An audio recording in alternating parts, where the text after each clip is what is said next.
अगर मस्जिद में बिजली का बिल आता है तो सरकारी अफसरों को बिजली मुफ्त क्यों दी जाती है? अल्लाह के घर को तो बिजली का बिल आता है और सरकारी अफसर के घर को मुफ्त चलाते हैं हम।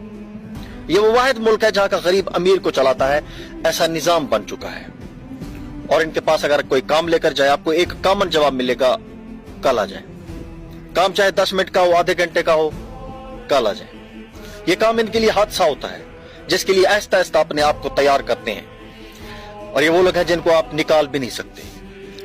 यहां तक कि जब सरकारी ऑफिसर का रिश्ता आता है तो इस्तिखारे में भी यहां निकलता है, क्योंकि उनको पता होता है कि वेली रोटियां रोटियां ही रोटियां। इसी तरह अपने घर का मीटर लगवाना हो तो आप ताकि किसी भी एहलकार को बगैर पैसे के बुलवा के दिखाएं।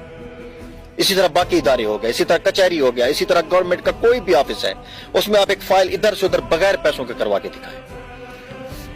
और ये पैसे कहीं पे मिठाई के नाम पे लिए जाते हैं, कहीं पे ऊपर वालों को पहुंचाने हैं के नाम पे लिए जाते हैं, लेकिन लिए जरूर जाते हैं। और फिर ये कहते हैं कि मुल्क फलाने सियासतदान ने फलाने ने खराब कर दिया है। हम सब का हिस्सा शामिल है। जिसकी जितनी लंबी चोंच है वो मार रहा है।